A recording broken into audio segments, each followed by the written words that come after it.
Escuela Secundaria General Bicentenario, clave 32D0049A. Historia 2, segundo de secundaria.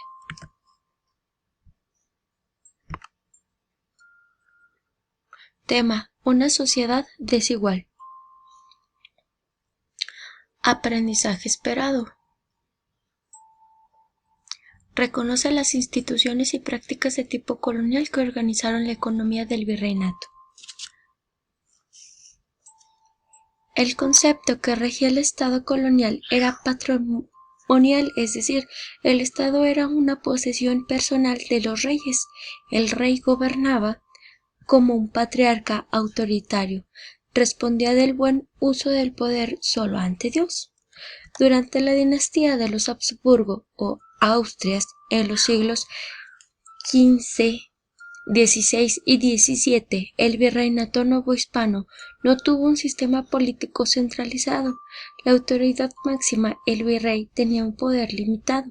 Para poder gobernar tenía que consultar y negociar con las corporaciones, instituciones regidas por su propia ley o estatuto, que representaban los intereses locales y que servían de intermediación entre los miembros de un mismo grupo y la estructura del gobierno.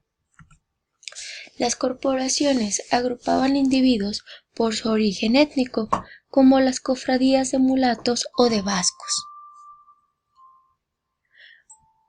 por su ocupación, como los gremios de plateros o de sastres, los ganaderos de la mesta, los consulados de comerciantes y el protomedicato; por su papel en el gobierno local, como los cabildos de los pueblos de indios o los ayuntamientos de las villas o de españoles; por las distinciones concedidas, los nobles o las órdenes de caballería; por su regla religiosa, franciscanos, dominicos; por su pertenencia a instituciones educativas como la universidad, etc. Muchas de las corporaciones gozaban del fuero, es decir, tenían privilegios especiales y contaban con sus propios tribunales, lo que producía enredos legales y extrema lentitud en los juicios, al no existir una legislación única para todos. Ahorita en la actualidad todavía existen fueros entre los políticos y el poder eclesiástico.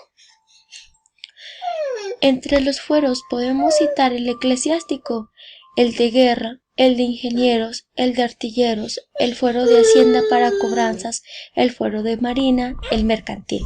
Similares a los fueros eran los privilegios especiales de que gozaban determinadas entidades.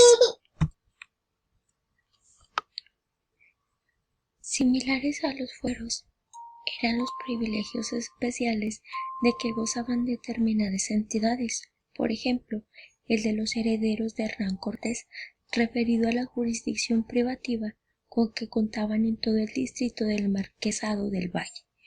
Los nobles disfrutaban de un trato especial que les permitía usar sus títulos y escudos, ser recibidos privadamente por el virrey, fundar mayorazgos. Esto quiere decir que son privilegios que tenían los nobles de heredar sus bienes únicamente al hijo mayor, con el fin de evitar la dispersión de su fortuna, y obtener grados de oficiales en la milicia. Sin embargo, a partir del siglo XVII debían cubrir también algunos impuestos específicos, como la medianata.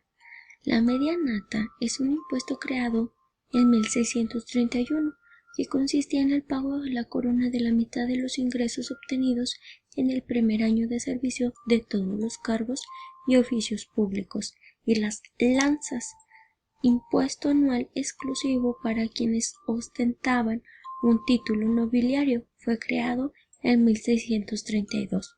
Y pues ahorita también en la actualidad, chicos, tenemos diferentes impuestos que pone el gobierno. Estos deben ser creados con la finalidad de darle mantenimiento a las ciudades, pero hay veces que sabemos de que todo ese recurso no llega a donde tiene que ser. también para la salud pública, la educación, para muchas cosas. Pero incluso en estos gravamanes se daban casos especiales de exenciones.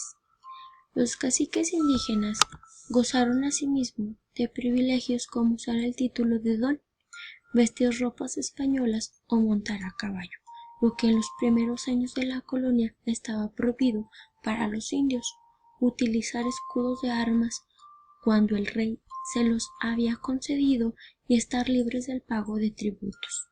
Los intereses locales ligados a las corporaciones impidieron a la larga una administración eficiente del reino. En el siglo XVIII, las reformas borbónicas en los reinos americanos, más adelante profundizaremos sobre ellas, chocaron con las corporaciones y sus privilegios, pues buscaban fortalecer la posición del rey frente a la sociedad, reduciendo el poder y la riqueza de otros actores, al tiempo que aumentar al máximo las recaudaciones destinadas a las arcas reales. La multiplicidad de legislaciones especiales era vista por la administración del reino como una plaga que debía sustituirse por un código único de leyes. Sin embargo, la independencia llegó sin que los fueros y privilegios fuesen suprimidos. La mayor parte de los indios novohispanos eran tributarios y representaban la principal fuerza de trabajo.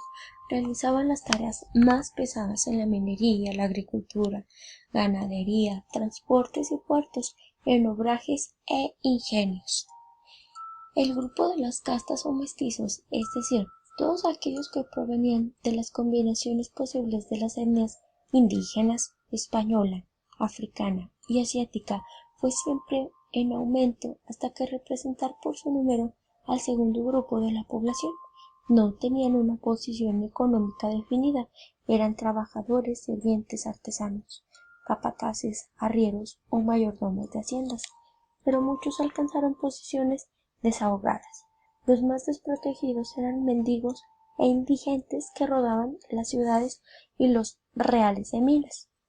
Las castas, los indios y los africanos resultaron ser el sector más productivo de la Nueva España, pues gracias a su incesante trabajo de producción del sector minero y agrícola se recuperó favorablemente hacia el siglo XVIII. Sin embargo, eran considerados como personas de segunda y tercera categoría, lo que recrudecía las diferencias de clase en la colonia. Cada estrato social contaba con derechos y obligaciones definidas, siendo los peninsulares los más beneficiados con esto, ya que solo ellos podían acceder a los puestos políticos más importantes y acumular riquezas a costa de las explotaciones de los indígenas. Los criollos ocuparon el segundo lugar en la escala social, accediendo a puestos políticos de poca importancia y dedicándose a las actividades comerciales.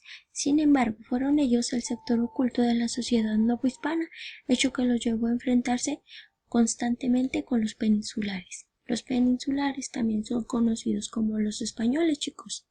Tanto criollos como peninsulares habitaban principalmente en las ciudades, mientras que los indios eran proporcionalmente más numerosos en los pueblos y haciendas.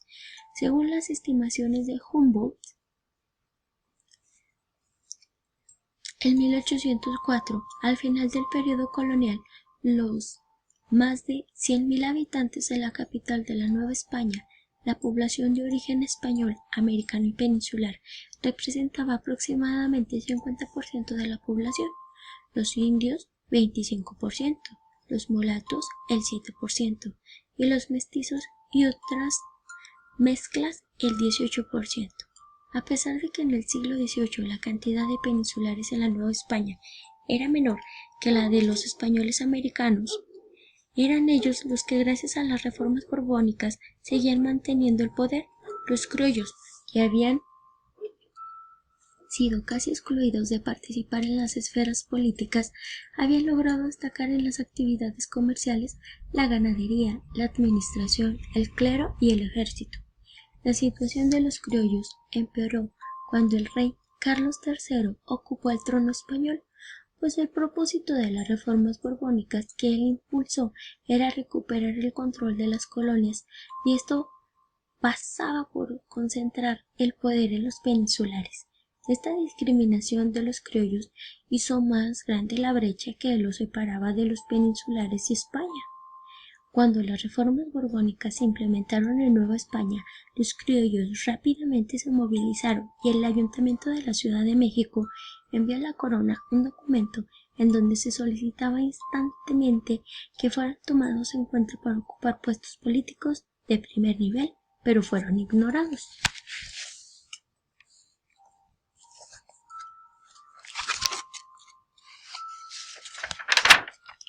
Con la recuperación de la población indígena en el siglo XVIII y el aumento de la producción agrícola y ganadera, el equilibrio que se había establecido en el campo entre haciendas y pueblos de indios se rompió. Los pueblos demandaban más tierras para la creciente población y muchas haciendas se habían extendido ocupando tierras que les pertenecían, lo que provocó numerosos pleitos legales que duraban muchos años. Muchos campesinos sin tierra terminaban engrosando el grupo de la plebe, es decir, la clase social más baja, gente miserable sin ocupación en las ciudades. A esto se añadían las crisis agrícolas, pues la producción dependía del clima. Si había sequía o heladas, los precios de los productos aumentaban debido a la escasez, provocando hambrunas, desempleo, enfermedades y miseria. Una de las crisis agrícolas más graves se desarrolla entre 1785 y 1786. Y no se diga con los virus, ahorita por ejemplo en la actualidad. Al mismo tiempo, la vida en los pueblos de indios se vio afectada con la aplicación de las reformas borbónicas, pues hasta entonces la legislación de la dinastía Habsburgo les había permitido conservar en cierta medida rasgos de su organización política anterior a la llegada de los españoles. Las autoridades estaban constituidas por personajes importantes de estos pueblos indígenas y se trató de proteger las tierras que habitaban. A finales del siglo XVIII, con el cambio del régimen, estas concesiones se terminaron y, peor aún, los pueblos de indios quedaron a merced de los ambiciosos españoles, cuyo objetivo era obtener una mayor cantidad de tierras productivas y mano de obra barata para incrementar las ganancias. El uso de la riqueza. Las haciendas se apropiaron de las tierras de los pueblos y comunidades indígenas, no solamente para extender sus dominios, sus zonas de cultivo y crianza de ganado, y aumentar su superficie y valor, sino muy señaladamente para forzar a que los habitantes de aquellos lugares se emplearan trabajando en las propias haciendas. Esto debido a la constante falta de mano de obra que padecían estas enormes posesiones.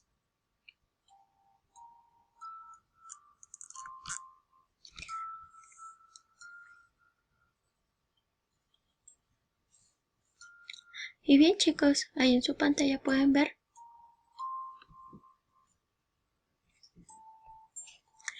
los diferentes estratos sociales de la época virreinal. Los españoles, a mero arriba, en la punta de la pirámide, luego están los criollos, los mestizos, los indígenas, las castas y los esclavos.